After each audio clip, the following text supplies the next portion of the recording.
उपक्रम श्री कृष्ण वांगमय गीता या भगवत स्वरूपिणी पातु न बुद्धि योगे तत्वाय हृदय मनः। ऐतिहासिक पृष्ठभूमि। श्री गणेशाय नमः। अष्टादशाध्यायी श्रीमद् भगवद गीता महाभारत के भीष्म पर्व के 25वें अध्याय से आरंभ होती है। सभी अध्यायों के अंत में विषय के अनुसार उनके पृथक पृथक नाम दिए हुए हैं और उन्हें योग कहा गया है, जिनके नाम हैं 1 विषाद योग, 2 सांख्य योग, 3 कर्म योग, 4 ज्ञान कर्म संन्यास योग, 5 कर्म संन्यास योग, 6 ध्यान योग, 7 ज्ञान विज्ञान योग, 8 अक्षर ब्रह्म योग, 9 राज विद्या राजगुह्य योग, 10 विभूति योग, 11 विश्व रूप दर्शन योग, 12 भक्ति योग, 13 क्षेत्र क्षेत्रज्ञ योग, 14 गुणत्रय विभाग योग, 15 पुरुषोत्तम योग, 16 देवासुर संपद विभाग योग, 17 श्रद्धात्रय विभाग योग और 18 मोक्ष संन्यास योग हैं। 620 श्लोक केशव भगवान ने कहे, 57 अर्जुन ने, 67 संजय ने और 1 श्लोक धृतराष्ट्र ने कहा। यह गीता का माप है। श्लोकों की सारी संख्या 745 होती है, परंतु आजकल गीता की प्राप्य सभी प्रतियों में 700 श्लोक ही मिलते हैं। जो 45 श्लोक कम हैं, वो श्री भगवान के श्लोकों की संख्या के हैं, अर्थात भगवान के श्लोकों की संख्या 575 प्राप्त है, जबकि भागवत के अनुसार 620 होनी चाहिए। आदि पर्व में 1 श्लोक मिलता है, जिसमें कहा गया है कि श्री व्यास जी कहते हैं कि 8800 श्लोक ऐसे हैं जिन्हें मैं समझता हूं, शुकदेव समझते हैं और संजय भी समझते हैं या नहीं, इसमें संदेह है। प्रतीत होता है कि ये 45 श्लोक भी उन्हीं कूट श्लोकों के अंतर्गत होने चाहिए जो ना समझे जाने के कारण छोड़ दिए गए। कब, ये भी जानना कठिन है, क्योंकि महाभारत के लिखे जाने का समय आज से 5000 वर्ष पूर्व कहा जाता है। पाश्चात्य विचारधाराओं से प्रभावित कतिपय भारतीय भी इसे कल्पित गाथा कहकर श्रीमद् भगवद गीता को भी कल्पित कृष्णार्जुन संवाद कहने में गौरव समझते हैं, परंतु रामायण महाभारत को इतिहास कहा गया है। इतिहास कल्पित नहीं होता। कृष्ण, अर्जुन एवं अन्य सब नाम धन्य पुरुष तथा देवियां जिनके नामों से संबंधित गाथाएं इनमें मिलती हैं और सर्वसाधारण में प्रचलित हैं, भारत के अतीत काल के जीते जागते नागरिक थे और उनका रुधिर हमारे अंदर इतने समय के बाद भी प्रवाहित हो रहा है। उनके महान आदर्श हिंदू संस्कृति के जीवन प्राण हैं। उन्हें कल्पित मानने पर भारतीय संस्कृति का शिलाधार कल्पना की शून्यता में विलीन हो जाता है। गीता की सर्वमान्य सार्वभौम आध्यात्मिक महत्ता का मान आधा रह जाता है। प्रातः स्मरणीय राम कृष्ण के नामों ने कितने भक्तों को संसार सागर से पार लगाया है और आज भी अनेकों की जीवन संघर्ष में पथभ्रष्ट होने से रक्षा करते हैं। उनको काल्पनिक कहकर हिंदू जाति की निष्ठा एवं श्रद्धा विश्वास पर कुठाराघात करना उचित नहीं। कभी कभी महाभारत रामायण के युद्ध को आध्यात्मिक रूप दिया जाता है। इसे प्रतीकात्मक ही समझना चाहिए।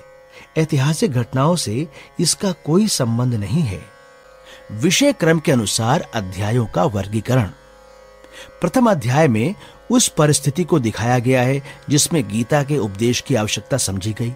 दूसरे, तीसरे और चौथे अध्यायों में कर्म योग, छठे, 7वें और 8वें में ध्यान योग, 10वें, 11वें और 12वें में भक्ति योग तथा 13वें, 14वें और 15वें में ज्ञान योग का विषय है।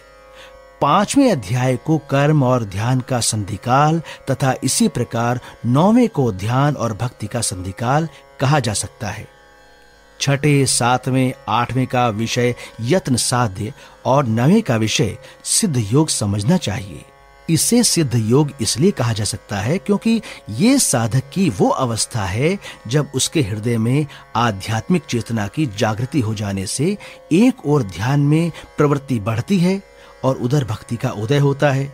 उसे भगवान की कृपा का प्रत्यक्ष अनुभव होने लगता है। भक्ति और ज्ञान में संधि नहीं है क्योंकि भगवान स्वतः कहते हैं कि भक्त्या मामभिजानाति यावान यश्चास्मि तत्वतः। इसीलिए भक्ति और ज्ञान को पृथक नहीं किया जा सकता। ज्ञान को कृष्ण रूप कहा जाए तो भक्ति को राधा का रूप समझना चाहिए। कर्म, ध्यान, भक्ति और ज्ञान चारों के लिए श्रद्धा साधक की जननीव रक्षा करती है, परंतु साधक की श्रद्धा सत्गुण प्रधान होनी चाहिए। मनुष्य में दैवी और आसुरी दोनों ही भाव तीनों गुणों की तारतम्यता के अनुसार होते हैं। इसीलिए 16वें में देवासुर संपद और 17वें में श्रद्धा पर तीनों गुणों का प्रभाव दिखाया गया है। 18वें अध्याय में सबका सार संग्रह करके शास्त्र का उपसंहार किया गया है। श्रीमद् भागवत के एकादश स्कंध में भगवान उद्धव के प्रश्नों का उत्तर देते समय कहते हैं कि जो मनुष्य संसार में आसक्त है और छोड़ना नहीं चाहता वो कर्म योग का अधिकारी है। जो गृहस्थ संसार से त्रस्त है पर परिस्थिति वश छोड़ नहीं सकता वो भक्ति योग का अधिकारी है, और जिसने संसार से विरति ले ली है वो ज्ञान का अधिकारी है। परंतु ध्यान योग अथवा अष्टांग योग तीनों के लिए आवश्यक है। गीता में चारों को श्रृंखलाबद्ध बताकर एक सूत्र में पिरोया गया है और वो सूत्र बुद्धि योग है।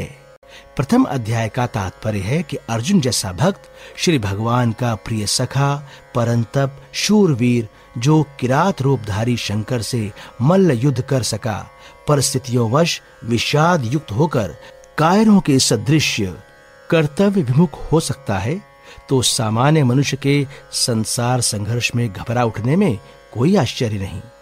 दूसरे अध्याय में उसको उत्साह दिलाकर सांख्य के उपदेश द्वारा समझाया जाता है कि मरणशील नश्वर देह आत्मा नहीं, तू आत्मा है, उसे पहचान।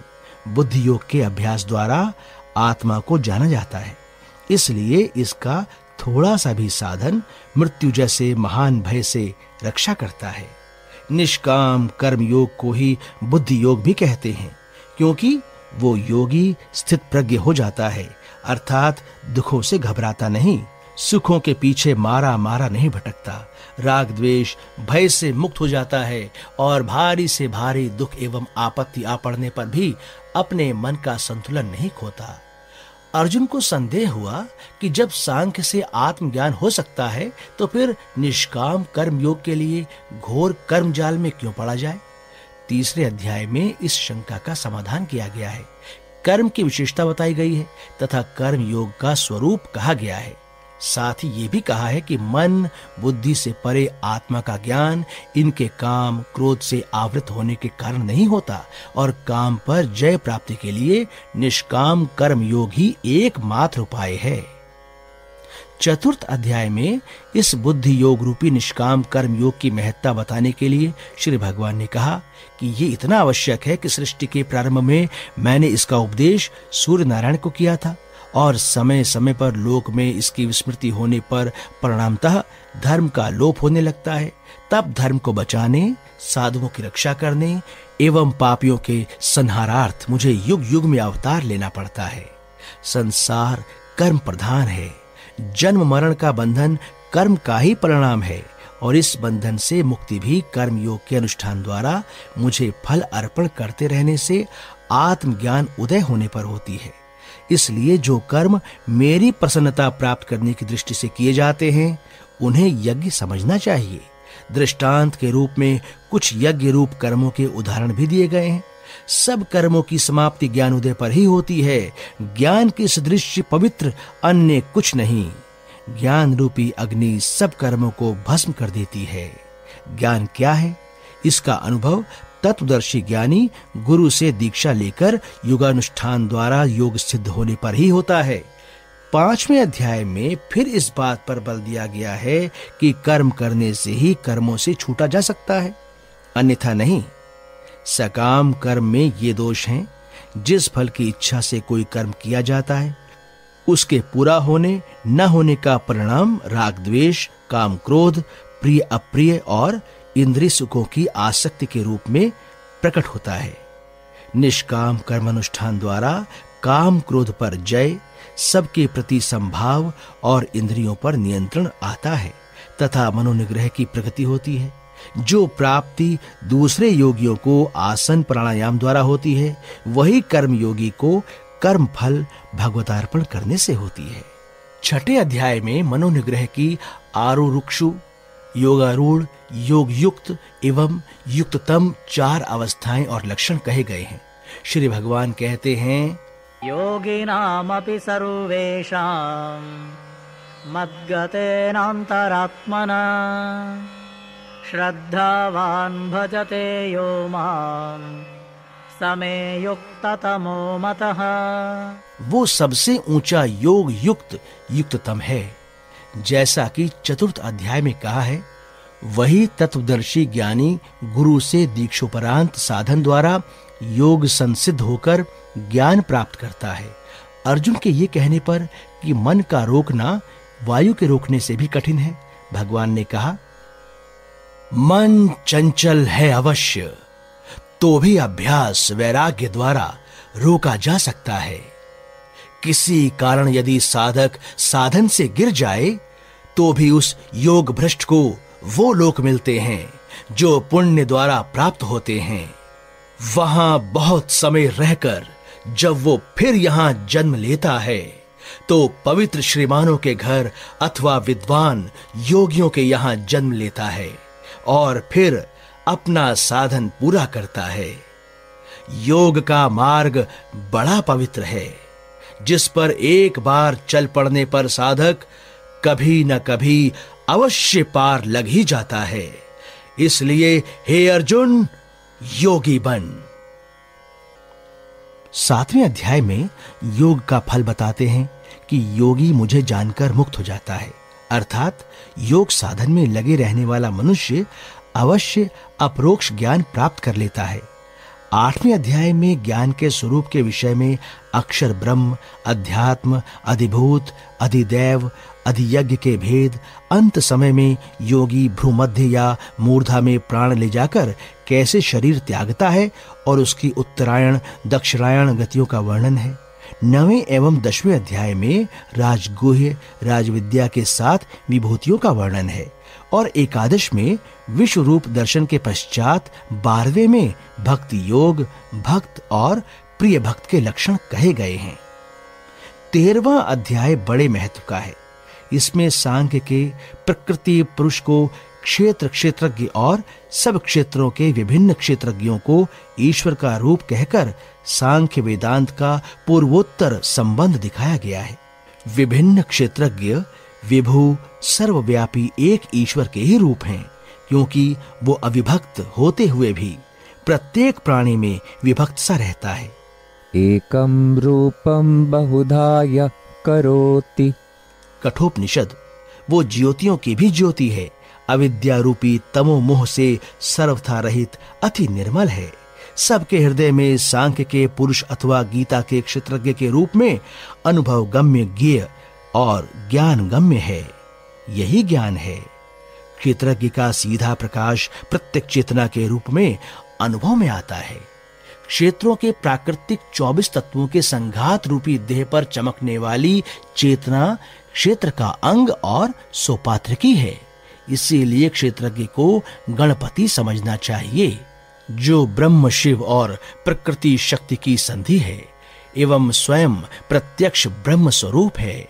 जैसा कि गणप्रत्युपनिषद में कहा गया है, यही प्रकृति के 24 तत्वों के गणों की प्रति हैं, जो देहोपाधि के कारण ग्रीवा से ऊपर गजानन और नीचे मानव रूपी दिखाए गए हैं। यही सबसे प्रथम स्मरणीय ब्रह्म ज्ञान के द्वार पर आसीन एवं योगियों के लिए सदा वंदनीय है। 15वें अध्याय में कथित यही क्षेत्रज्ञ अंश अंशी के रहस्य का स्पष्टीकरण करता है। क्षेत्रज्ञ में स्थिति त्रिगुणातीता है। ये 14वें अध्याय में दिखाया गया है। 15वां अध्याय पुरुषोत्तम योग गीता का हृदय है। संसार रूपी वृक्ष की जड़ ऊपर ब्रह्म में है और नीचे कर्म पाश में फैली हुई है। दृढ़ वैराग्य रूपी शस्त्र से अपनी हृदय ग्रंथि अर्थात संसार वृक्ष की जड़ को काटकर उस आदि पुरुष की शरण में जाना है। अन्यथा जीव जो ब्रह्म का सनातन अंश है और जन्म मरण के अनादि आवागमन में पड़ा है, किस प्रकार स्वस्वरूप को जानकर मुक्त हो सकेगा? वास्तविकता यह है कि जीव का जीवत्व भूतः बना है, अतः अज्ञान है। ब्रह्म एक है, दूसरा कुछ नहीं। वही एक पुरुषोत्तम क्षर अक्षर दोनों रूपों में विराजमान है। प्रकृति के 3 गुणों के योग से मनुष्य में दैवी आसुरी संपद अधिक पड़ती है। रजोगुण से प्रेरित वृत्ति अस्थिर बहिर्मुख सुख दुखों में भ्रमती है और तमोगुण के बढ़ने पर क्रोधादि के रूप में प्रकट होने वाली वृत्ति आसुरी राक्षसी कहलाती है। सतगुणात्मिका श्रद्धा से युक्त वृत्ति देवात्मिका है। यद्यपि श्रद्धा भी सतगुण का रूप है, परंतु रजोगुण और तमोगुण से प्रभावित हो सकती है। मनुष्य में दैवी आसुरी संपद दोनों हैं। सात्विक श्रद्धा की सहायता से आसुरी संपद पर जय प्राप्त करना योगी साधक के लिए अनिवार्य परम कर्तव्य है। ये विषय 16, 17 और 18 तीनों अध्यायों में बताकर 18वें अध्याय में भक्त्या मामभिजानाति यावान् यश्चास्मि तत्त्वतः ततो मां तत्त्वतो ज्ञात्वा विशते तदनन्तरम् से ज्ञान निष्ठा में स्थित योगी के साधन की समाप्ति कही गई है। सर्वधर्मान् परित्यज्य मामेकं शरणं व्रज अहं त्वा सर्वपापेभ्यः मोक्षयिष्यामि मा शुचः। पर शास्त्र का उपसंहार किया गया है।